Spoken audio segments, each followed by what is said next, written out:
Hi, Dr. Eric, the Muscle Doc here. America is in a health crisis of fatness, and Primex is here to save the day.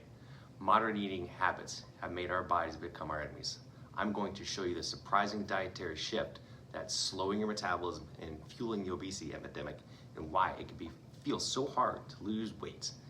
These are the reasons why Americans today have significantly lower metabolic rates than their ancestors did, which also means lower muscle mass. Typically, despite similar calorie consumption, like say in the 1940s, lean men maintain their weight on 3,500 calories per day with only moderate activity, while modern calculators suggest that they should only need maybe 2,000 to 2,400 calories. Many diets in the late 1800s consisted of as much as 5,000 calories and over 400 grams of carbs per day, and people maintained a healthy weight on those diets. Crazy, right? Currently, approximately 75% of American adults are either overweight or obese. This is a major public health crisis that cannot be explained by reduced physical activity alone. Research also shows that basal metabolic rate, or called BMR, has declined significantly over time. And, even though exercise has increased, this kind of contradicts the common belief that we simply move less than hundreds of years ago. The dramatic increase in polyunsaturated fatty acid consumption since then has gone up by over 200%, has likely contributed to the decreased metabolic rates, as these fats can downregulate metabolism compared to the saturated fats our ancestors commonly consumed. Average body temperatures in the United States have been steadily declining since the Industrial Revolution as well, providing additional evidence of decreasing metabolic rates across the population. America in general is facing an escalating epidemic of being overweight and obese, and a lot of people know this, right? But this is a crisis that's now classified as a significant global health concern. This means that an alarming 7 out of 10 adults in America are categorized as either overweight or obese. That's a huge number. This highlights the urgent need for comprehensive health initiatives. But did you know that our ancestors ate more calories than we did today and remain lean? We're fatter than our ancestors despite eating similar calories. Crazy, right? And there's a lot to it, right? I believe that one of the reasons for the rise in fatness and obesity is a result of downregulation of our metabolic rates due to the dietary and environmental factors and loss of muscle mass, testosterone levels, and more. I'll discuss this a little bit more in depth in a minute. But one of the biggest changes between now and then is the types of fat in our diet, which changes the types of fat inside our bodies, right? And this dietary switch, and kind of swapping out, for example, butter and tallow and ghee for margarine and vegetable oils and more, has downregulated our metabolism. We're also exposed to significantly higher levels of environmental toxins such as glyphosate and microplastics, which further downregulate energy production by interfering with metabolic pathways and signaling. EMF and Wi-Fi, electronics, blue screen, and blue light contributes as well. The standard American PUFA-rich diet and environmental toxins disrupt our ability to convert food into energy, leading to an increased tendency to store food as fat. Instead, energy balance, so this refers to the relationship between energy consumed through food and beverages, calories in, right, versus the energy expended through bodily functions, the energy outside of it, right, and then physical activity accepted. This is the caloric expenditure side. But research shows that our ancestors stayed at a healthy weight, even though they're eating more, and they're moving roughly about the similar levels as we are. This finding contradicts some of the mainstream messaging, such as we are moving as much as our ancestors. Now, this can be true, but it's not the only factor, as I talked about. A reduction in our BMR means that our metabolisms just aren't burning as many calories at rest. Again, calories out, right? So while many Americans may consume too many calories, this is true, and this can, of course, lead to weight gain, but a huge red flag is that the basal metabolic rate is also declining as well. This statement is supported by a steady downward trend in our body temperature, as metabolic rate can be assessed by body temperature and other methods. A lower metabolism means that in order to maintain or lose weight, we have to eat less calories. With food abundance, you can now see why it's very easy to gain weight. Americans now burn less calories at rest, do that lower BMR, and have access to food abundance.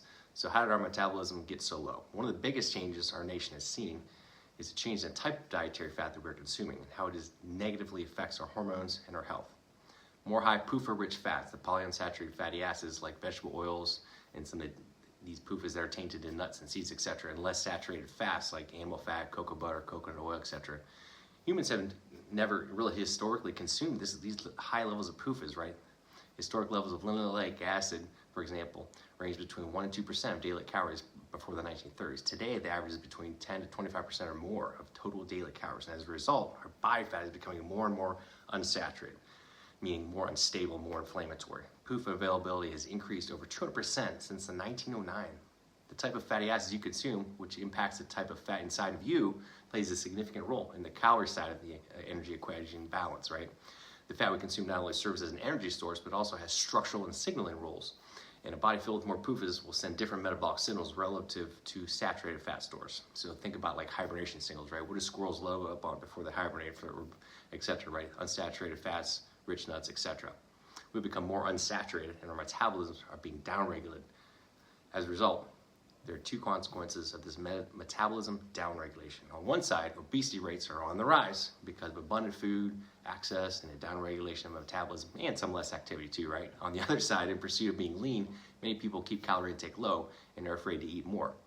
When this happens, something eventually has to give, right? And this leading to a loss of systemic function and inflammation, whatever your body's weakest link may be. This could manifest as digestive issues, hair thinning, histamine intolerance, oxalate insensitivity, or other health challenges. Research has consistently shown that prolonged calorie restriction reduces metabolic rate further as the body adapts to conserve energy. Keys to improving metabolic health and the BMR. We should be able to eat more food without gaining weight, just like our ancestors did for generations. However, modern life introduces certain metabolic breaks that makes this more challenging. The good news, your metabolism isn't permanently damaged. It is simply adapted to the resources and the habits that you provided it. Just as it's possible to train your metabolism to burn fewer calories, you can also train it to burn more, enhancing your energy production and increasing your maintenance calories. In other words, the key to eating more without gaining weight lies in boosting your metabolic rate. Here are 7 keys to improve your metabolism and increase your maintenance calories and increase your rate so that you can eat more and not gain weight. Number 1, prioritize whole foods, right? Number 2, stay active daily. Number 3, build muscle. Number 4, maintain consistent eating habits consistently day after day. Number 5, moderate dietary fats. Keep the fats at a moderate level and limit polyunsaturated fatty acids, which can negatively impact metabolic rate, and choose high quality meats instead. Prioritize sufficient carbs is number 7. By making these changes, you can retrain your metabolism, improve your energy levels, and create a lifestyle that allows you to eat more while maintaining or even improving your health. If you're looking for help with losing weight and balancing hormones for better health and sexuality, slowing the aging process in a root cause cellular medicine proven and physician-directed way, schedule your initial consultation with me today. It's called Dr. Eric Primex Cellular Health at 740-777-9717 or shoot me an email at eric@drericfate.com.